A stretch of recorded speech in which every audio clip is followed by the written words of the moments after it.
భక్తి భాస్కర ప్రేక్షకులకు నమస్కారం. శంకర భగవత్పాదాచార్య విరచితమైన శివానందలహరి స్తుతికావ్యానికి సాగుతున్నటువంటి వ్యాఖ్యానంలో మరొక భాగానికి మీకు స్వాగతం పలుకుతున్నాం.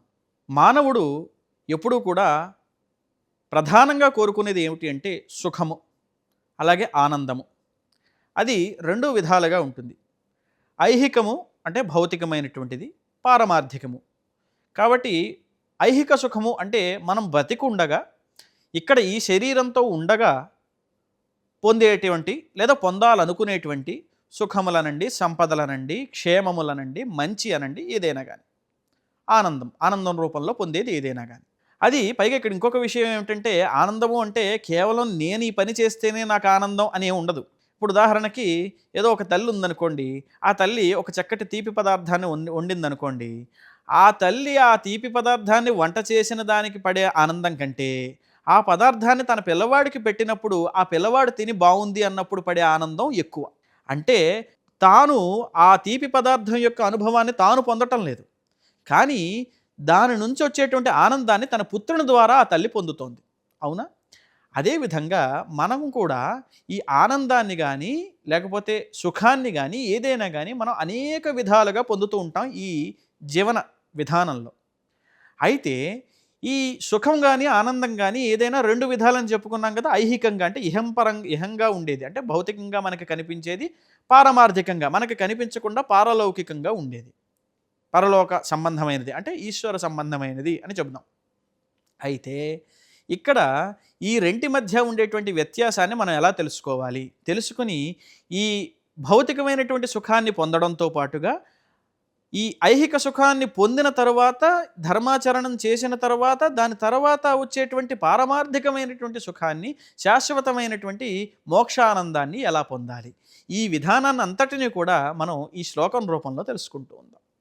ఏమిటి అంటే సారూప్యం తవ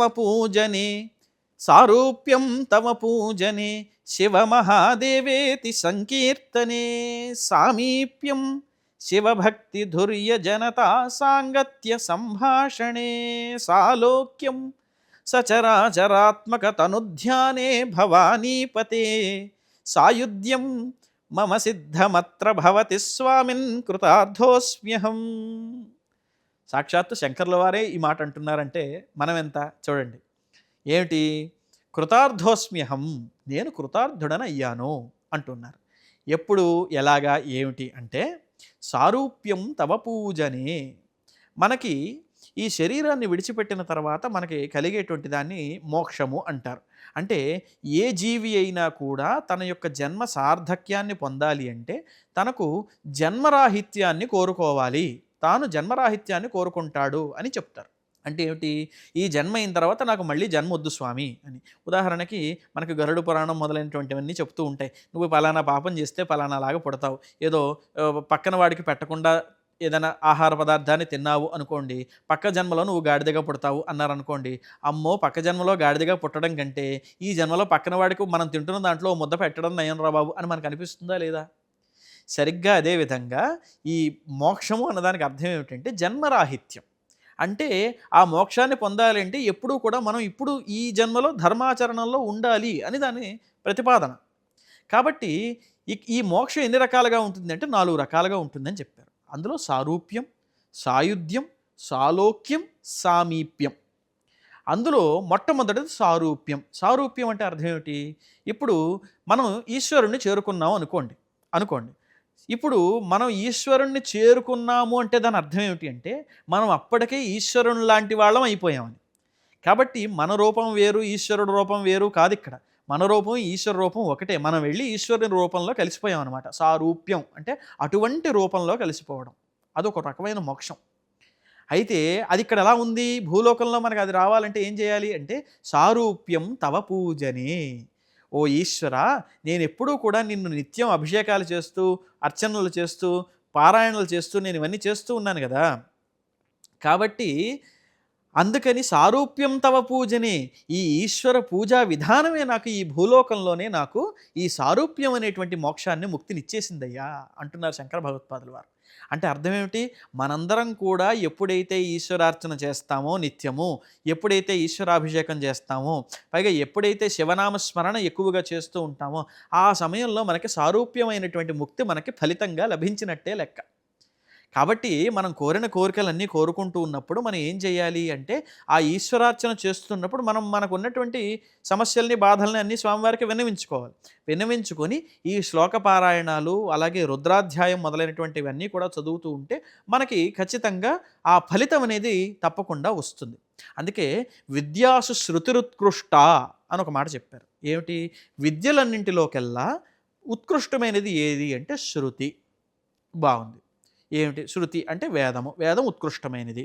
సరే. దాని తర్వాత రుద్రైకాదశిని రుద్రైకాదశిని తర్వాత ఆ వేదాల్లోకెల్లా చెప్పినటువంటి దాంట్లో ఉత్తమమైనది ఏది అన్నారు. అంటే అక్కడ ఉత్తమమైనది ఏది అంటే రుద్రాధ్యాయము. అంటే ఈశ్వర సంబంధమైనటువంటి అనువాకాలు ఏవైతే మనకి ఆ వేదంలో కనిపిస్తూ ఉన్నాయో అవి రుద్రానువాకాలు. దాని తర్వాత తత్ర ఆ రుద్రానువాకాల్లో కూడా ఏది గొప్పది అంటే తత్ర పంచాక్షరి. ఆ అనువాకాల ఆ రుద్రాధ్యాయం మొత్తంలోకెల్లా ఏది గొప్పది అంటే పంచాక్షరి. తత్ర పంచాక్షరి తస్యాం. ఆ తర్వాత ఏది గొప్పది అంటే శివ ఇత్యక్షరద్వయం. ఆ రుద్రానువాకాల్లోకెల్లా కూడా ఓం నమ శివాయ అనేటువంటి పంచాక్షరి మంత్రం గొప్పది. ఆ పంచాక్షరి మంత్రంలో కూడా శివ అనేటువంటి 2 అక్షరాలు చాలా గొప్పవి అన్నారు. కాబట్టి ఈ శివనామస్మరణ ఎవరైతే చేస్తారో వాళ్ళకి పంచాక్షరి మంత్రం ఉపాసన చేసిన ఫలితం కలుగుతుంది. పంచాక్షరి మంత్రం ఎవరైతే నిత్యం ఉపాసన చేస్తుంటారో వారికి రుద్రానువాకాలను జపించినటువంటి ఫలితం కలుగుతుంది. రుద్రానువాకాలు ఎవరైతే జపిస్తారో వారికి వేదాధ్యయనం చేసినంతటి ఫలితం కలుగుతుంది అని చెప్పడం ఇందులో ఆంతర్యం. కాబట్టి సారూప్యం తవ పూజనే శివమహాదేవేతి సంకీర్తనే సామీప్యం. ఓ ఈశ్వర, ఎప్పుడు కూడా నిన్ను నిత్యం కీర్తన చేస్తూ నీ మీద శ్లోకాలు పాడుతూ పాటలు పాడుతూ భజనలు చేస్తూ ఉంటే అదే నాకు సామీప్యం. సామీప్యం అంటే అర్థం ఏమిటి? నేను చెప్పినటువంటి 4 ముక్తి మార్గాల్లోనూ సామీప్యం అనేది ఒకానొక మోక్షం. అంటే అర్థం ఏమిటి? సమీపం అంటే ఈశ్వరునికి దగ్గరగా ఉండడం. ఈశ్వరునికి దగ్గరగా ఉండడం అంటే మనం ఈశ్వరలోకానికి చేరుకున్న తర్వాత కూడా ఆ ఈశ్వరునికి దగ్గరగా ఉండడం. అదేదో మనం ఇక్కడే ఈ శివలింగానికి అర్చన చేస్తూ ఆ శివుడికి దగ్గరగానే ఉన్నాం కదా మనం. కాబట్టి శివమహాదేవేతి సంకీర్తనే స్వామి, నిన్ను సంకీర్తన చేస్తున్న సందర్భంలో నేను నీ పక్కనే ఉన్నాను. నీ పక్కనే ఉండి నీకు దగ్గరగా ఉండి నీకు అభిషేకాలు చేస్తూ నిన్ను పూజ చేస్తూ నిన్ను మనస్సులో ఎప్పుడు ప్రార్థన చేస్తున్న కారణంగా నాకు ఆ సామీప్యం అనేటువంటి ముక్తి నాకు వచ్చేసింది. కాబట్టి శివమహాదేవేతి సంకీర్తనే సామీప్యం, శివభక్తి ధుర్య జనతా సాంగత్య సంభాషణే సాలోక్యం. ఇక్కడ చూడండి, కించ తత్రైవ వక్తవ్యం యత్రోక్తం సఫలం భవేత్ అని ఒక మాట ఉంది మనకి సంప్రదాయంలో. ఏమిటి అంటే ఎప్పుడు కూడా మనం అకారణంగా ఏది కూడా మాట్లాడకూడదట. ఎక్కడైతే మన మాట సఫలీకృతం అవుతుందో అక్కడ మాత్రమే మనం ఆ మాటని మాట్లాడాలట. మనం కూడా చూడండి, ఊరికే కూర్చొని నలుగురు కూర్చొని ఏం అక్కర్లేని కబుర్లు చెప్పుకుంటారు. లేదు, నలుగురు కూర్చొని మాట్లాడుకుంటూ ఉంటే ఇక్కడ లేని 5వ వాడి గురించి వెనక చెప్పుకునే కబుర్లు చెప్పుకుంటూ ఉంటారు. ఏదో అబద్ధాలు చెప్పుకుంటారు, వాడి మీద కొండేలు చెప్తారు, వీళ్ళ మీద కొండేలు చెప్తారు. ఇవేమీ చెప్పకుండా ఎప్పుడూ కూడా ఆ ఈశ్వర ధ్యానం చేస్తూ ఉండాలి. శివభక్తి ధుర్య జనతా సాంగత్య సంభాషణ అంటే అర్థం ఏంటంటే, ఇప్పుడు నేను శివభక్తి ఉన్నవాడిని, నా మిత్రుడు కూడా శివభక్తి ఉన్నవాడు అనుకోండి. మేమిద్దరం కలిసి కూర్చున్నప్పుడు ఏం మాట్లాడుకోవాలంటే, రేపు పొద్దున్న రుద్రాభిషేకం చేసుకుందాం అనుకుంటున్నాం, ఎక్కడ చేసుకోవాలి, మహాన్యాసం ఎలా చేయాలి, లేకపోతే అభిషేకం ఎలా చేయించుకోవాలి, ఏ గుడికి వెళ్ళాలి, ఇలాంటి విశేషాలన్నీ కూడా మాట్లాడుకోవాలి. అలాగే వ్రతాలు ఉంటాయి, అనేక వ్రతాలు, నోములు ఉంటాయి, ఆడవాళ్ళందరూ కూడా చేసుకునేటువంటి నోచుకునే నోములు ఉంటాయి. అలాగే ప్రధానంగా కేదారేశ్వర వ్రతము, ఇలాంటి వ్రతాలు మనకి ఎన్నో సంప్రదాయంలో చెప్పబడి ఉన్నాయి. కాబట్టి వాటి విశేషాలను, వాటి యొక్క ఫలితాలను, వాటిని ఆచరించినటువంటి వాళ్ళు సాధారణంగా ఏ వ్రత కథలోనైనా చూడండి, పలానా వాళ్ళు ఈ వ్రతాన్ని ఆచరించి ఈ విధమైనటువంటి ఫలితాన్ని పొందారు అని చెప్తారు. వారు ఏ విధంగా అది ఆచరించారు అనే విశేషాన్ని తెలుసుకోవాలి. ఇలా తెలుసుకున్న కారణంగా ఏమవుతుంది అంటే, శివభక్తి ధుర్య జనతా సాంగత్య సంభాషణే సాలోక్యం. ఎప్పుడైతే శివభక్తి నిండిపోయినటువంటి ఉన్నవాడితో మాట్లాడుతూ శివుని గురించే మాట్లాడుతూ, శివుని గురించి అంటే శివుని గురించి అని కాదు, ఈశ్వరుని గురించి, భగవంతుని గురించి, ఎప్పుడూ కూడా ప్రార్థన చేస్తూ ఆ విశేషాలనే ఎప్పుడూ కూడా చర్చించుకుంటూ ఉంటే అది ఏమవుతుంది? అదే సాలోక్యం అవుతుంది. సాలోక్యం అంటే ఏమిటి? ఎప్పుడైతే శివలోకానికి మనం చేరిపోయామో ఆ శివలోకంలో మన చుట్టూ ఎవరుంటారు?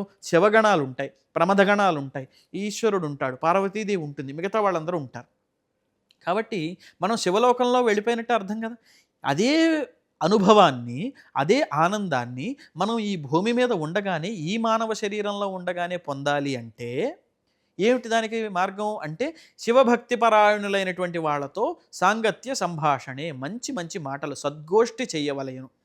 సద్గోష్ఠి మనల్ని అందరినీ కూడా కాపాడుతుంది అని చెప్తారు. కాబట్టి అది సాలోక్యం అవుతుంది.